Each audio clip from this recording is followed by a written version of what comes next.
राम के नाम पर एक बार फिर से प्रदेश में सियासत शुरू हो चुकी है।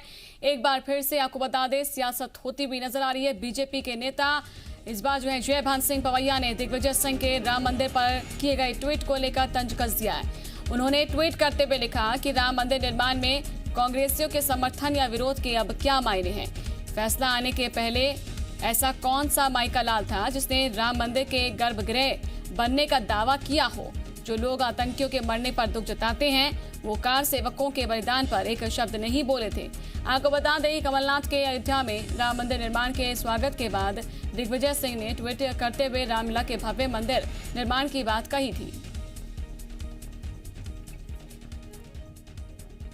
तो राम के नाम पर एक बार फिर से प्रदेश में सियासत शुरू हो चुकी है। पहले कमलनाथ जो हैं वो भी बोल चुके हैं कि अब राम मंदिर निर्माण का समय आ गया है और एक लंबे समय से लोगों को इंतज़ार था, जिस पर AIMIM सांसद असदुद्दीन ओवैसी ने भी पलटवार किया था और तंज कसा था।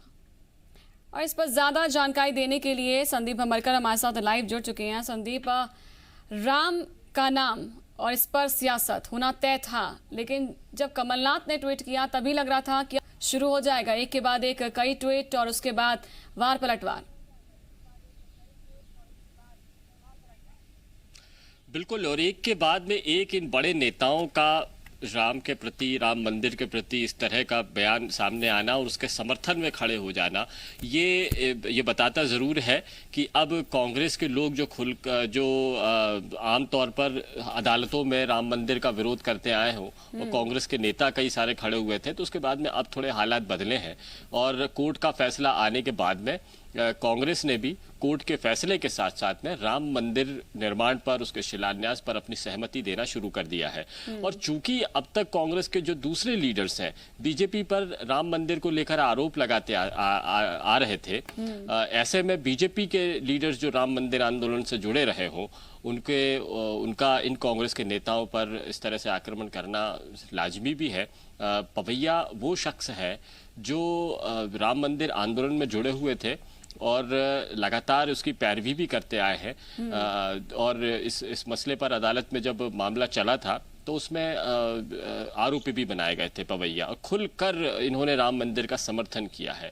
और जब कांग्रेस के लीडर्स राम मंदिर के समर्थन की बात कर रहे हैं तो जाहिर बात है पवैया जैसे नेताओं को वो वक्त याद आ रहा था जब बीजेपी और हिंदूवादी संगठन जब राम मंदिर के समर्थन में खड़े हो रहे थे, तब यही कांग्रेस के लीडर्स उनके विरोध कर रहे थे। जब बजरंग दल के राष्ट्रीय संयोजक रहे थे पवैया, उस दौर में मध्य प्रदेश में दिग्विजय सिंह की सरकार थी और दिग्विजय सिंह ने की सरकार में बजरंग दल के एक बड़े आयोजन को रोकने का काम किया था। यहाँ पर बजरंग दल के कार्यकर्ता प्रदेश भर से इकट्ठा हो रहे थे और रोके जा रहे थे। तो जाहिर बात है कि उस वक्त में जो तनातनी थी वो आज भी कायम है और एक दूसरे पर आक्रमण करने का कोई भी मौका छोड़ा नहीं जा रहा। और हमारे साथ भाजपा की ओर से हितेश वाजपेयी जी जुड़ चुके हैं और सीधा उनसे हम बात करेंगे। संदीप, आप भी बने रहिए। हितेश जी, स्वागत है आपका। ये जो बयान सामने आया, कमलनाथ ने पहले कहा कि अब मंदिर बनने का इंतजार सभी को था, लंबे अरसे से अब मंदिर बन रहा है, उसके लिए खुशी है। फिर दिग्विजय सिंह इस पर पलटवार करते हैं। अब जय भान सिंह कह रहे हैं कि भाई आप विरोध समर्थन का आप क्या मतलब है, क्या मायने हैं, क्या कहेंगे सर? देखिए, दो तीन बातें बहुत स्पष्ट है। एक तो दिग्विजय सिंह टोटली इररिलेवेंट है जहां तक राम मंदिर की बात है, क्योंकि दिग्विजय सिंह हमेशा आजमगढ़ के एम्बेसडर रहे हैं, जाकिर नायक के रूप में उनकी पहचान है और अफजल गुरु को वो बहुत मानते रहे हैं। तो स्वाभाविक है कि उनकी एक बहुत अलग पहचान है। अब जब उन्होंने देख लिया है कि उनकी राजनीतिक लंका ढह चुकी है और 5 तारीख को राम मंदिर शिलान्यास होने जा रहा है, तो वोटों की खातिर वो फिर से बिल्कुल, इसको हम अंग्रेजी में कहेंगे, हिंदी में तो नहीं कह पाऊंगा क्योंकि अच्छा नहीं लगता है, द ब्रेजन पॉलिटिक्स करने के लिए वो तुरंत सामने आ गए। और आप देखिए, मतलब मेरे को तो कभी कभी बड़ा आश्चर्य होता है कि उनको किसी बात की कोई शर्म ही नहीं है। ये वो दल है जो राम को काल्पनिक कहता रहा। 500 साल जब विविध संगठन और सब अदालत में और सब जगह लड़ाई लड़ते रहे, सड़क पे लड़ते रहे, तो ये गोल रहे, गायब रहे। हमेशा इन्होंने उसका विरोध किया। इवन आखिरी हियरिंग में नंदी जी, आपको याद होगा, इन्होंने कहा साहब इसकी हियरिंग 3 महीने बाद करें। कपिल सिब्बल जी ने कहा था जो, तो ये सब लोगों के सामने है और उसके बाद फिर इस प्रकार से निकल के आ जाना, मतलब मैं तो इनके रंग बदलने की जो कला है उस पर वारी जाऊं, मतलब बिल्कुल सर, आप बने रहिए असुरों हमारे को भी साथ। मात कर दिया। बिल्कुल, आप बने रहिए हमारे साथ के मिश्रा जी जुड़ चुके हैं कांग्रेस की ओर से, उनसे भी हम बात कर लेते हैं। सर, आपका भी स्वागत है। अब जो बयान दिया गया कमलनाथ जी की ओर से और फिर उसके बाद दिग्विजय सिंह का बयान आना, ट्वीट आना कि रामलला के भव्य मंदिर की बात अब उन्होंने भी कह दी है, लेकिन बीजेपी का ये साफ कहना है कि भाई अब किस तरह से आप इस पर समर्थन या फिर किसी तरह से विरोध की बात करते हैं। जब इस मुद्दे पर बातचीत होती तब तो आप कुछ बोलते नहीं थे। देखिएगा, पूरे विश्व के मर्यादा पुरुषोत्तम राम है, मगर भारतीय जनता पार्टी चाहती कि उन्होंने उनका पेटेंट कर रखा है। क्या फ्रेंचाइजी सिर्फ भगवान राम की भारतीय जनता पार्टी को ही मिली हुई है? आज यदि कमलनाथ जी या दिग्विजय सिंह जी भगवान के प्रति आस्था व्यक्त करते हैं तो क्या हम राम भक्त हैं या नहीं, उसका सर्टिफिकेट हमें भाजपा देगी। और वो भाजपा जिसने राम को अपनी राजनीतिक दुकान और पारिवारिक समृद्धि का माध्यम बनाया है। यदि अतीत के प्रश्नों की हमारे मित्र जो इतिहास दोहराने की बात कर रहे थे, राम मंदिर का दरवाजा राजीव गांधी जी ने खुलवाया है। नरसिम्हा राव जी के और राजीव गांधी जी के वक्त उसका शिलान्यास हुआ है, क्योंकि मामला इतना उलझा हुआ था और भारतीय जनता पार्टी ने उसे हिंदू और मुस्लिम में विभाजित कर दिया था। आपके पास हितेश जी कुछ कह रहे थे, आप बताएं। मैं बस एक ही सवाल पूछता हूँ, मिश्रा जी बहुत विद्वान हैं, आप तो कहीं पर भी मिश्रा जी, आपका देखिए किसी भी दल का मैनिफेस्टो उसका सबसे प्रतीकात्मक होता है, राजनीति तो उसी से ही होती है ना।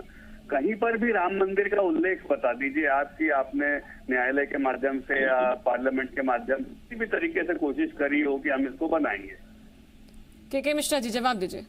हितेश जी, मैं करीब आपको 5 क्लिपिंग वो दे दूंगा कि जिसमें आपके चना कृष्णमूर्ति जी जो राष्ट्रीय अध्यक्ष थे, बंगारू लक्ष्मण जी राष्ट्रीय अध्यक्ष थे, मेरा बात सुन लीजिएगा, माननीय लाल कृष्ण आडवाणी जी थे, इन्होंने, आप मेरी बात सुनिएगा, इन्होंने हमेशा अपनी सुविधा के अनुसार आपके मैनिफेस्टो में कहा कि हम राम मंदिर हमारा मुद्दा नहीं है, हमारा राम मंदिर मुद्दा होगा। आप मेरी बात सुन लीजिएगा कि आप घोषणा पत्र में कहा है और मुरली मनोहर जोशी जी पार्लियामेंट में आपसे प्रयास किया लाने का, आपके लाल कृष्ण आडवाणी जी और मुरली मनोहर जी ने कहा था। सर मेरा सवाल है, भाजपा नहीं बनाएगी। उनका साफ तौर पर ये सवाल है, कभी आपने मैनिफेस्टो में इसका जिक्र किया? बीजेपी तो अपने मैनिफेस्टो में इसको शामिल करती हुई आई थी, ये कहना है उनका। देखिए, कांग्रेस पार्टी का मैनिफेस्टो से अधिक पूरे देश को यह वचन था कि हम राम मंदिर के पक्षधर हैं और माननीय न्यायालय जो भी फैसला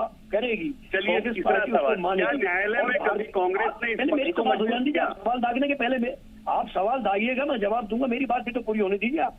आपने हर चुनाव में जाएगा ना, लेकिन कपिल सिब्बल भी तो आपकी ही पार्टी में थे सर, हैं और अभी भी एक वकील भी हैं, वो तो हमेशा इसके अगेंस्ट में रहे। सुविधा के हिसाब से उपयोग किया आपने, कभी कहा कि हमारा राम घोषणा पत्र में नहीं, कभी कहा घोषणा पत्र में न्यायालय में, कभी आपने इसको लेकर कोई सकारात्मक पक्ष रखा संसद में, न्यायालय में या मैनिफेस्टो में? देखिएगा, सकारात्मक और नकारात्मक, जब कोर्ट का फैसला हमारा स्टैंड क्लियर था, आपने ही कहा था कि हमारा कोर्ट के फैसले में वास्ता नहीं, हम जनता की अदालत का फैसला मानेंगे। आपकी पार्टी ने एक नहीं कई बार कहा है और हर घोषणा पत्र में आपने अपनी सुविधा के अनुसार इसका उपयोग किया। वोट मिलने वाले थे तो आप कहते थे कि हम मंदिर हमारा मुद्दा होगा, और जब वोट नहीं मिलने वाले थे आपने कहा मंदिर हमारा मुद्दा नहीं होगा। क्या पहले कांग्रेस का स्टैंड था वो सभी के सामने भी है, बीजेपी का क्या स्टैंड रहा वो भी सभी के सामने। आप दोनों का शुक्रिया हमारे साथ जुड़ने के लिए।